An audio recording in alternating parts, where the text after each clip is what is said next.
श्रद्धालु हो, जय श्री कृष्ण, जय श्री राम, जय श्री राधे राधे, जय श्री महाकाल। इस वीडियो में आपको श्रवण कराएंगे अभिमन्यु की मृत्यु के पश्चात अर्जुन का विषाद और उनके द्वारा जयद्रथ वध की प्रतिज्ञा। सूर्यनारायण अस्त होने पर संस्तप्तकों के शेषांश का विनाश करके अर्जुन श्री कृष्ण सहित अपने शिविर को लौटे। मार्ग में अनेकों प्रकार के अनिष्टकारी कारणों को देखकर अर्जुन कृष्ण से कहने लगे, स्वामिन, हमारे अंत में बार बार यही स्फुरणा हो रही है कि कोई अनिष्ट अवश्य हुआ है। शरीर के बाएं अंग फड़क रहे हैं, हृदय बड़ी तीव्रता से फड़क रहा है, संपूर्ण दिशा में बीभत्स दृश्य दिखाई दे रहे हैं। इन सब लक्षणों से हमें शंका हो रही है कि हमारे सैन्य दल में अवश्य कोई अनिष्ट हुआ है। श्री कृष्ण ने अर्जुन को अपने मीठे शब्दों से संतोष प्रदान किया। उस समय समस्त शिविर में उदासीनता छाई हुई थी। कहीं भी किसी से बात करने तक की आवाज़ सुनाई नहीं देती थी। वातावरण आनंद रहे तो श्रीहीन था। अर्जुन चिंतित होकर कृष्ण से कहने लगे, मधुसूदन, नित्य प्रति की तरह आज हमारे शिविर में मांगलिक वाद्य नहीं बज रहे हैं। बंदीजनों के स्तुतिगान का शब्द सुनाई नहीं दे रहा है। आज प्रतिदिन की तरह पुत्र अभिमन्यु भी हम लोगों की अभ्यर्थना के लिए उपस्थित नहीं हुआ। इस प्रकार बातचीत करते करते कृष्ण और अर्जुन ने डेरों में प्रवेश किया और देखा कि समस्त पांडव मोह नीचा किए चिंता में निमग्न हैं। कोई भी हमसे प्रसन्नतापूर्वक बोलते नहीं। अभिमन्यु कहाँ है? नित्य प्रति की तरह वह आज हमें नमस्कार करने नहीं आया। हमने सुना है कि आचार्य द्रोण ने आज चक्रव्यूह का निर्माण किया था। कहीं आप लोगों ने उस चक्रव्यूह के भेदने के लिए तो नहीं जाने दिया? क्योंकि भाई केवल प्रवेश की ही क्रिया जानता था, निकलने की क्रिया से भाई बिल्कुल अनभिज्ञ था। सबके निरुत्तर रहने पर अर्जुन को यह निश्चय हो गया कि अभिमन्यु जीवित नहीं। उस समय अर्जुन अति दुखी हुए और विलाप करने लगे। प्रियदर्शी अभिमन्यु, तुम कहाँ हो? अरे ओ अर्जुन के वज्र हृदय, तू प्यारे अभिमन्यु के न रहने पर टुकड़े टुकड़े क्यों नहीं हो जाता? इससे भी प्रबल आघात और कौन सा होगा जिसे सुनकर तेरे टुकड़े टुकड़े होंगे।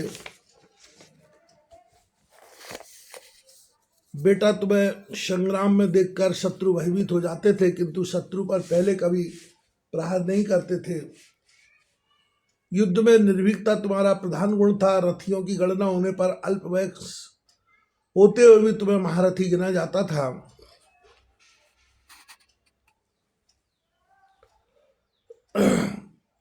वीर अभिमन्यु, अपने वीर पिता से क्यों रूठ गए? वीरों को देखकर तो तुम सदैव बड़े हर्षित होते थे। बेटा, तुम्हें न देखकर तुम्हारी माता सुभद्रा और द्रौपदी तुमसे क्या कहेंगी? मैं तुम्हें क्या उत्तर दूंगा? दुखिया पुत्र वधु उत्तरा को क्यों कर संतोष दिलाऊंगा?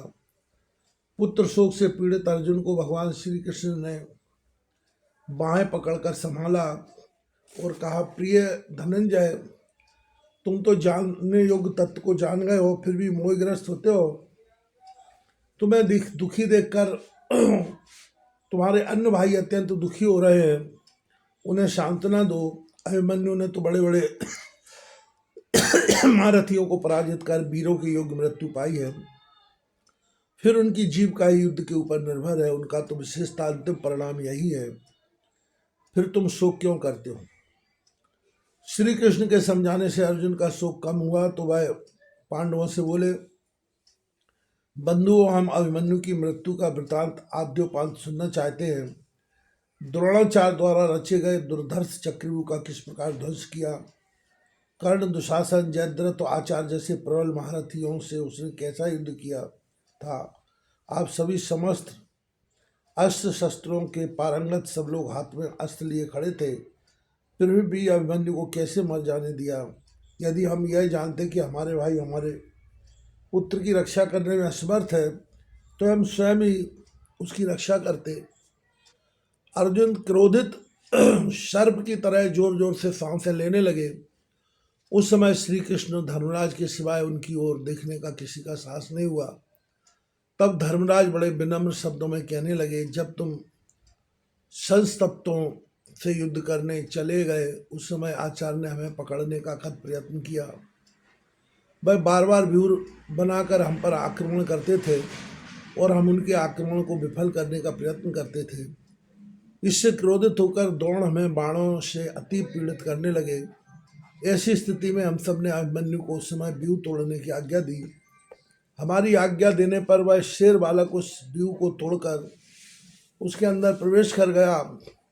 जब हम उसकी सहायता के लिए पीछे जाने लगे तो जयद्रथ ने शंकर के वरदान के प्रताप से हमें द्वार पर ही रोक लिया। हमारे घोर प्रयत्न करने पर भी हमें अंदर न जाने दिया। वहाँ उस बालक को अकेला पाकर कर्ण, द्रोण आदि 6 महारथियों ने उसे चारों ओर से घेर लिया और सबने मिलकर उसे रथहीन और शस्त्रहीन कर दिया। किंतु अभिमन्यु ने इस दशा में भी बड़ा घोर संग्राम किया और कौरवों के कितने ही वीरों को मार दिया। अंत में दुशासन के पुत्र की गदा ने उसका जीवन समाप्त कर दिया। युधिष्ठिर की इन बातों को सुनकर अर्जुन हा वत्स हा अभिमन्यु कहकर मूर्छित होकर पृथ्वी पर गिर पड़े। थोड़ी देर पश्चात चैतन्य होने पर वे क्रोध में भरकर बोले, यदि जयद्रथ कौरवों का आश्रय छोड़कर भाग नहीं गया या भगवान कृष्ण व धर्मराज की शरण में नहीं आ गया तो हम प्रतिज्ञा करते हैं कि कल सूर्यास्त के पहले जयद्रथ को अवश्य मार देंगे, क्योंकि अभिमन्यु के वध में जयद्रथ निमित्त बना है। अतः कल मैं उसे अवश्य मारूंगा। यदि मैं ऐसा न कर सका तो मुझे पुण्य मानो की सी गति न मिले। माता पिता तथा गुरुजनों का अनादर करने वालों की जो गति होती है वही हमारी गति हो। यदि हम कल जयद्रथ का वध कर सके तो महान पापियों की जो गति होती है वही हमारी हो। यदि कल जयद्रथ हमारे हाथ से नहीं मारा गया तो हम चिता में जलकर अपने प्राण त्याग देंगे। वीरवर अर्जुन ने ऐसा प्रयत्न करके अपने गांडीव को टंकार और अपने देवदत्त शंख को बजाया। भगवान कृष्ण ने अपना 5 जन शंख बजाकर अर्जुन की प्रतिज्ञा का अनुमोदन किया। उस समय श्री कृष्ण अर्जुन के द्वारा बजाए गए शंखों की तुमुल ध्वनि से आकाश पाताल व समस्त पृथ्वी कांपने लगी।